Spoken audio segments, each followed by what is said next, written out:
NFC North, Dibo. It's on you. On me, starting off with fourth, I'm going Chicago at 8 and 9. Ooh. 8 and 9, Look, man. So did I just hear some laughing? you did. I did. I just hear Yeah, somebody I laughing. wasn't laughing. You were laughing, Matt. I was not laughing. I wasn't laughing. All right. Let me continue. Okay, first off, Justin Fields and DJ Moore, must see television. It's gonna be a movie. I'll be there. I think the leap with Justin Fields, well, it'll be there. All respectable O line finally. They got Nate Davis and Donald Wright. They're gonna be a more cohesive unit with their O line this year. I'm expecting that. Uh, Again, DJ Moore, he's gonna help out a lot. Having that guy that can make big plays consistently, gain open space consistently, create more opportunities for other receivers like Darnell Mooney and Chase Claypool to cook in. So I'm expecting a huge leap in the Bears offense as well. Their run game is good too in that regard with both Khalil Herbert and with rookie Rashawn Johnson, who I expect to have a bigger impact with this offense than most people could expect. The average fan could expect with him. Defensively, that's my biggest weakness. Like my biggest concern with that team, the D line, man. Nah, I don't rock with that D line at all. I know they got Yannick Ngakwe, but with the pass and the run, they're gonna get gassed every week throughout the season. So they're gonna be in a lot of shootouts. The offense has to really take over in most games, and I just don't think that that'll be substantial enough for them to be a playoff team this year. So you had them at 7 and 10, 8 and 9 actually. 8 and 9. Sorry. Um, I actually had a two-way tie for last place in this division between the Packers and the Bears, with a record of 6-11 for both. Um, I am excited to see Justin Fields and DJ Moore. I've amassed the name of a Justin Fields hater, even though I think I'm more of a Justin Fields realist. But I am excited to see what he does. We obviously know he's one of the best rushing QBs in the league, probably top two, him and Lamar. Maybe maybe Jalen Hurts wants to put his name in that conversation. But I think we'll see some progression from him. I think the O line still needs a lot of work, but I think finally giving him a true wide receiver one will help him out a lot. So I think we'll see some progression, but I think his progression will be more like this instead of like a giant boom that you guys are expecting. Mm. All right, Um, should we go to three? I think Danny got kicked out. I'm gonna try to get him back in here, but we gotta move to third. And with my third best team in the NFC North, I'm going with the Green Bay Packers. yep, The Jordan Love era is kicking off finally after I believe year three, year four, I think so. Yeah, if I'm correct. Yeah, I think and yeah. so I think Jordan Love, from what I've seen in his limited regular season starts and also with this preseason, I think he'll be a very solid quarterback to start off his career, especially with a guy like Matt LaFleur, who I don't think is an Aaron Rodgers merchant. I don't think he's a fraud. I think he's one of the better play callers in the entire league. So I'm expecting him to have a good season alongside their already stacked run game with both AJ Dillon and Aaron Jones leading the way. My biggest concern with their offense is their wide receiver core. It's very unproven. Can Christian Watson be the X receiver? Can he be the clear wide receiver one with that team? I don't know exactly. Romeo Dobbs is still there. Jalen Reed, who they got in the draft, is still there. So they have a lot of they're gonna have a lot of moments to prove throughout the year. That's what I'm trying to say. No, for sure. Like I said, I had them tied with the Bears at 6-11. They had the tiebreaker, so they finished third. But I have some high hopes for Jordan Love. We saw him come in last year when A-Rod got hurt against the Eagles, and he showed some good flashes there. Obviously, as you mentioned, he's looked good in preseason. So I think that he will have a pretty decent year, pretty decent rookie year, which I mean, basically rookie year. Um, I do think that Matt LaFleur and the running game will be able to take some pressure off of him. But as you mentioned, the receiving core is a big question mark. Add that with the defense, which the defense was good last year, but the defense is also No, a it was Packers not. It defense. was not good last year. It was not good last year. It That was the Packers best defense Rodgers was has not had in good. a while. That's It not a was the good best. thing. It was the best That is Rodgers not a good had in thing. a while. But it's still a Packers defense, and because of that, they're going to be very questionable. So they're third place for me. I have the Bears 4 and the Lions at 3. No, you What? don't have the Bro, can You Lions. got everybody stop with Detroit Stop the at Lions, trolling. bro? Can three. everybody stop with You the got Lions? I'm Detroit tired. at 3. I'm No way you really got tired Detroit of at it. 3. I'm No way you really got tired Detroit of at 3. I'm tired of it, bro. I'm tired of the discourse going around with the Lions. I love the Lions. They're good. They're a fun team to watch. They are not a good football team. They're not. How? What are they defensively? What are they good at on the side of the ball? What position do you have where you're like, they're at least above average at that position? I Defensive think they're end. gonna be above at no, they're gonna be above average with their secondary. I think their pass rush is one of my biggest No, concerns with that team, but I think the secondary no, is gonna be solid. no. Hutchinson's enough. Did they get somebody too to help him out on the defensive line that I'm blanking on? They No. didn't do anything. The defensive line, below average. The linebacking core, below average. The secondary, Respect Alex average. Anzalone. No. The I would expect secondary, Malcolm average. Rodriguez and James He's Houston, solid. but no. Bro, He's that solid. team is not as good as everybody wants them to be. Everybody wants them to be good because we all love the Lions and we all love a good little, underdog story. Do I want them to smack the shit out of the Chiefs on Thursday? Of course. I would They love that. won't. I would love that no matter, love that more than anything else. I need that and I desire that. But that team is not a good team. We need to stop talking about the Lions like this, bro. Everybody's talking about them like this because they want them to be good and because they were a very good offensive team, yes, and because they slapped the shit out of the Packers on Week 18 Sunday night, which I very much enjoyed. But we have to start being realistic about teams. We can't just say things about them just because they had a good end of 8 weeks of a season. Sure.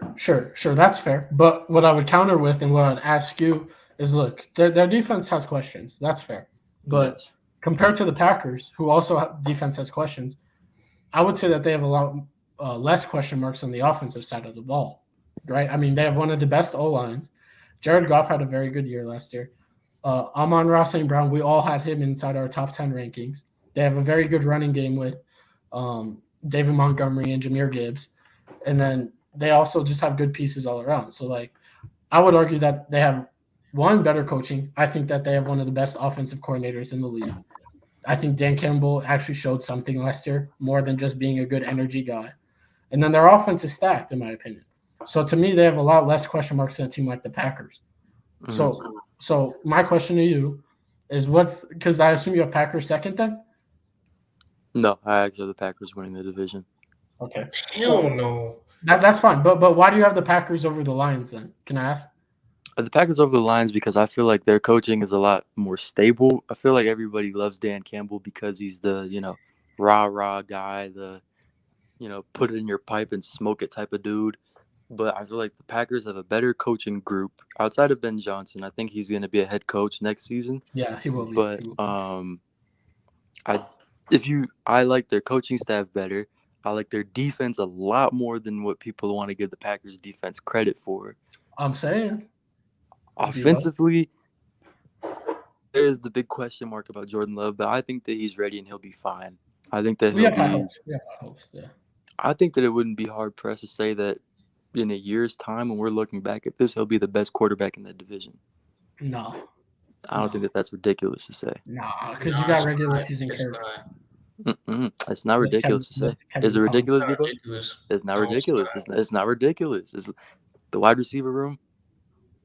It ain't good. I'm gonna just keep it a stack. It ain't good. But maybe some guys take a leap from last year. Now we could be cooking with something. They still have a very decent offensive line. They have a decent run game. There's enough there to actually propel them into being the division leaders. I want a rebuttal. I'm sorry. I should have said this when I was talking about the Packers, but I'm out on Matt LaFleur, man. When Matt LaFleur, or excuse me, so back when I don't know what year it was, but the Redskins had Sean McVay, Kyle Shanahan, and Commanders, you racist. Matt LaFleur. This was back when they were the Redskins. I was just about to say. So this is correct terminology. All three of those coaches went on to their jobs, right? Shanahan, 49ers, McVay, Rams, LaFleur went to the Packers, right? And LaFleur got grouped in with McVay and Shanahan as a good coach because he was with Rodgers. Rodgers had Adams. They looked like an elite combo. They were consistently finishing first in the NFC. And then they would always have some playoff breakdown.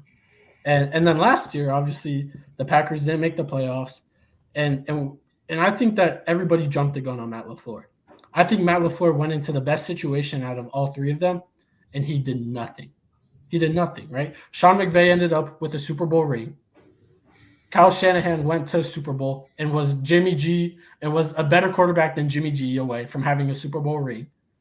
And Matt LaFleur has been a one seed, sure, but he's been consistently disappointed come playoff time. And McVay went to the best. But Shanahan, but you praise Mike Shanahan, you praise Kyle Shanahan. No, but when Kyle Shanahan has had has had better rosters over his entire coaching career compared to Matt LaFleur. Sure, no. Who has his quarterback spin? Who has his quarterback spin? We're not doing this, Dibo. That Niners offense, that Niners roster in general, when Shanahan became the coach, was terrible. It wasn't a good team. They were not a good team. Yeah, they had Emmanuel Sanders as their wide receiver too. Who was their running back then? Because it wasn't Elijah Mitchell yet. I think it might have still been Frank Gore when Shanahan took over. It was not Frank Gore. When Shanahan took over, it was Frank Gore. Because Kyle Shanahan's first year was back in 2016, right? Something like that, yeah. So it had to be Carlos Hyde. I think it was Carlos Hyde. It was either Carlos Hyde or Frank Gore. No, it was it wasn't. No, I know it was Carlos Hyde. I'm pretty sure it was Carlos Hyde. When Shanahan got there, that team sucked. They were really bad. I'm not disagreeing with you. I'm also saying it like this, Dibo. I'm also saying it like this. Their defense is star-studded, but that's not the side that Shanahan really takes care over. Shanahan has created a system where you can have guys like a 7th-round pick like Brock Purdy, like Sam Darnold, like Jimmy Garoppolo excel, and it's all because of his system. I don't think we've seen the same thing with Matt LaFleur. Did Brad say excel? Excel? Nah. Jimmy G never excelled in that offense. Brock Purdy was not excelling in that offense. Yeah, Sam Darnold won't even play. Yeah. I'm saying excel by those quarterback standards. If we're going off of those quarterbacks, what the hell? Why would we go off of their standards when they're clearly not? Why would we go off of their standards instead of average quarterback standards? If we're looking at them by average quarterback standards, they're not excelling. I mean, they were serviceable. They just cool. They were cool. But that's what I'm saying. He's never had a great quarterback talent yet. He's been able to make deep runs in the playoffs consistently. That's fair. That's sure. I mean, as long as he has a dude who can throw the ball, he's basically a guarantee for the NFC Championship. Okay, and Matt LaFleur, outside of Devontae Adams, what receiving course have they had over the years? Mediocre. I think it's a lot easier to replace a wide receiver core than it is a quarterback. Yeah, bro. That's why the Packers clearly have one of the better wide receiver rooms in the NFL today. That's clearly why. Well, that's not my fault. It's also his fault he can't draft. Brian in their draft. Didn't both Kyle Shanahan and John Lynch produce one of the worst draft busts in recent memory in Trey Lance? It was Raheem Mostert, bro. We all got it wrong. Duh. It's totally Raheem Mostert. It was Raheem Mostert in 2016? Yes, because I just looked at the Super Bowl. I looked at the Super Bowl against the Chiefs, and he was the running back. Bro, I'm talking about 2016. Well, I mean, Raheem Mostert was like a special teamer back then. He was not. He was the leading running back. What he was in 2016? It was like Carlos Hyde or Frank Gore. I am certain. No, wasn't it McKinnon? Wasn't it Jared McKinnon? No, it wasn't Jared McKinnon. He was on the Vikings back then. What year did he come to the 49ers? I think it was like 2018, 2019. It was not 2016. 2016 was still Chip Kelly as the coach. Then No, 2017 it then. wasn't Chip Kelly. I just Was looked it on Chip? Football Reference. Oh, it I was think Chip it's Kelly. 2017 Okay. was his first year. Yeah, Okay, 2017 it was was his first year. And who was his running back? I'm looking right now. Damn, some other team gave Chip Kelly a job after what he did in Philly. Hell I yeah. forgot Chip Kelly played for was a coach for the Niners. That's Hell yeah. crazy. Hell yeah. No way. Let's see. Week 1. Hold on. Week 1. Let's go to the box score. No. Yeah, Carlos Hyde and Matt Breida. Mm. Yeah. Boom. Yeah. Carlos Hyde led the game. But in also, you rushing. said that Matt LaFleur went into the best system or the best situation. It was easily Sean McVay went into the better situation. They just had the number 1 pick at quarterback, and Jared Goff wasn't actually like horrible back in the day. Because he had Sean McVay. Even before then, like with Jeff Fisher, he was like, no, cool. They were like one of the decent. worst. You were one of the worst teams, weren't we? Like, no, you guys consistently went 7-9. I'll never forget it. They always went 7-9. Yeah, they were always mediocre. Every single year, they were like always complete 7-9. Yeah, they weren't complete trash. I'm trying to think. I mean, we did have Todd Gurley back then. That was prime Todd Gurley too. Every But year, are you gonna really tell me that Jared Goff is better than having prime A-Rod with prime Devontae Adams? No, but like we're saying that McVay had a more complete offense compared to the Packers and complete team. No, When did LaFleur become Complete the team, coach? you When could did argue, LaFleur not become the complete coach? When did 2019. That was the first year. 2019? Yeah. And they went to the NFC Championship game. Yes. And that's not success for you, Matt? That's not enough success And for then you? the next year they went to the NFC Championship game again. And that's Both not enough seasons success with for you, 13 Matt? wins. They had higher hopes than that. I'm saying. Oh, How they had higher hopes? Yeah. You're telling me that Give me higher hopes. In those games. They Let's had not the go best ahead and look at offense what at that Aaron time. Rodgers Did they did, not? huh? Because it's Matt LaFleur's fault that Aaron Rodgers fucking shit the bed against the Niners that one year, and then shit himself again against the Buccaneers. So it's not LaFleur's a head coach who calls the offensive plays can't help take pressure off their quarterback in a snowy game and consistently has their The quarterback's Aaron Rodgers. The quarterback's a top 3 quarterback. Why are we talking about him like this dude has autism? This is Aaron Rodgers. He's arguably the most talented quarterback of all time, but besides Pat Mahomes. That's Aaron Rodgers. You ain't like he had Jimmy G. Y'all treat this nigga Rodgers like Westbrook, bro. It pisses me off. Every time this nigga loses, there's an excuse, and then there's people talking about, oh, he has to deal with this and this and this, like he's a fucking Make-A-Wish kid. That is an adult. That is a grown man. Bro. Sure. But I'm just saying, compared to the other two coaches, which is what we're doing, right? You can talk about that. Compared to the other two coaches, Sean McVay has consistently helped out his quarterbacks more and built a better scheme. And so has Kyle Shanahan. That's all my argument is. And we put Matt LaFleur into the conversation with those two when he has done nothing in the world of those two. Okay, let's see what he does this year with Jordan Love then. Let's see how well that offense looks with Jordan Love. I think that it'll be a very good offense. I actually do like me some Jordan Love. I was very close at the beginning of the year to picking up Jordan Love, but I didn't want to have like a fourth quarterback on the roster. And then I ended up picking up Sam Howell. So that didn't really make sense. Yeah, we know what it was, Dibo. We know exactly what it was. Let's get back. This is a long episode. Top 2 in the NFC North. Who we got at 2-1? I got Vikings at 2 with a record of 10-7. I'm expecting a little bit of regression from them, but the offense will still be good with regular season Kirk Cousins, a 25-year-old Alexander Madison finally getting the keys to the offense. And why are you saying his age? Why are you saying his age like he's going to be Because bro wants to trade him to us in fantasy football. That's trying to get a trade done, bro. That's what he's trying to do.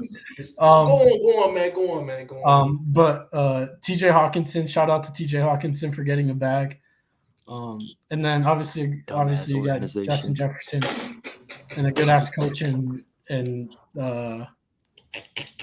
McConnell. These dickheads paid a fucking tight end before they paid the best wide receiver in the game. You gotta love it. Oh, you gotta love it. There's no world where they don't make Well, Justin Jefferson the highest paid wide receiver. and the tight end's not even the top 3 tight end in his position in the league. No, he Hey, top 3. Hey, look, y'all want to hear How my is hot he- take about the Vikings? Bro, Receiving wise. I just want I mean, to throw this out there. yeah, you could argue. He's wait, top no, five Matt, for sure. I'd say he's 4. before, I'd say he's 4. Matt, but like before, we got for like tight ends in the league, we got Kelsey, Andrews, Andrews, and Kittle are ahead of him, and then he's 4. Goddard. I'm taking 4. him over Goddard. Learn ball. Cap. That's the untrained eye, man. That's the Goddard's untrained good eye as speaking fuck. again, bro. I do like me some Learn Dallas ball Goddard. again, bro. I can admit that was Goddard's good as fuck, but TJ Hawkinson is him. Y'all want to hear my hot take about the Vikings? Go. Mhm. Yeah, you're next. Today's September 3rd, correct? 2023? Yes. Yeah. Going into September 4th, 2024, Kyler Murray will be their starting quarterback, and I'll be there no matter what. So they're gonna trade for him either today or tomorrow, is what you're saying, or tonight. 2024, September 4th, 2024. is what I meant. A year September from 4th, today? 2024. he'll be Ooh, their I actually starting like that quarterback. fit quite a bit. I love it. Kyler Murray with Kevin O'Connell and Justin Jefferson, man, we're going to have some fun. We are going to have some fun, man. I'll be there no matter what. I like that. I actually kind of like that fit quite a bit. I fantasize about it a lot. All right. For me, at number 2 in the NFC North, I have the Vikings going 9-6. I'm expecting them to have, regression, like Matt said, only because, one of the reasons why is because that season last year is not sustainable at all. The amount of close games they won, whether it was late in the fourth quarter or even in overtime, that's not sustainable. I'm sorry. Kirk Cousins had a great year. Jettis was great that entire season, but at the same time, man, you can't rely on close wins, comeback wins for an entire 17-game season. And because of the rule of averages, you said what? Only team in NFL history to go 13-4 with a negative point differential. Yeah, because of that, because of the law of averages, I just expect them to have a big downgrade when it comes to the win-loss column. Their defense, them getting in Brian Flores as a defensive coordinator, I think it's going to be a huge improvement for them to bring in much more toughness, especially in secondary.